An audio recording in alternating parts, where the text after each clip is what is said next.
Hi guys, welcome to sweety kitchen பதுக்குடி. இன்றைக்கி நாட்டுக்கோழி தான் சமைக்க போகிறோம். கட் பண்ணிவிட்டு வாங்கிட்டு வந்துட்டாங்க. நல்லா வாஷ் பண்ணியாச்சு.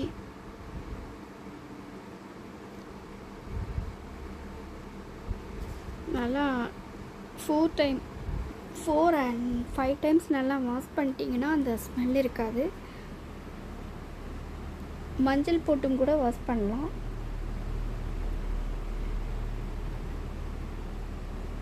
அதில் சின்ன சின்ன கருக்கள் இருக்குது பாருங்கள்.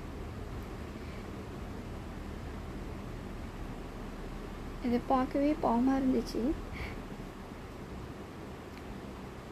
இது கொஞ்ச நாள் இருந்துச்சுன்னா இந்நேரம் 16 முட்டை கூட இடம் போல் இருக்குது.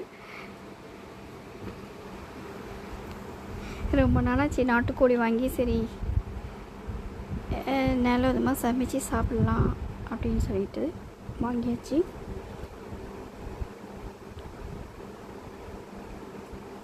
இப்போ நாட்டுக்கோழி மாதிரி பண்ணைக்கோழியும் சேல்ஸ் பண்ணுறாங்க, பார்த்து வாங்கிக்கோங்க. ஏன்னா அதில் உள்ள டேஸ்ட் இதில் இருக்காது. பண்ணைக்கோழியில் கிரேவி வச்சாச்சு. குக்கரில் ஒரு 4-5 விசில் போட்டுட்டு அது ஒரு கடாயில் ஆட் பண்ணிவிட்டு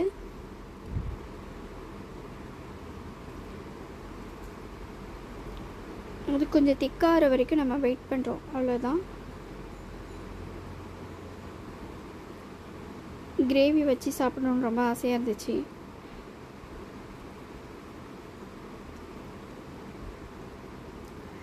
கிரேவி வச்சாச்சு.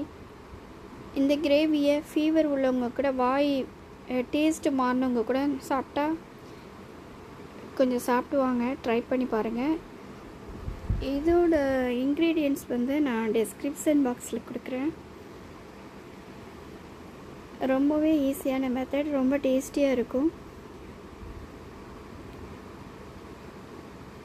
இந்த மாதிரி சமைச்சு கொடுத்தீங்கன்னா எல்லோரும் நல்லா சாப்பிடுவாங்க.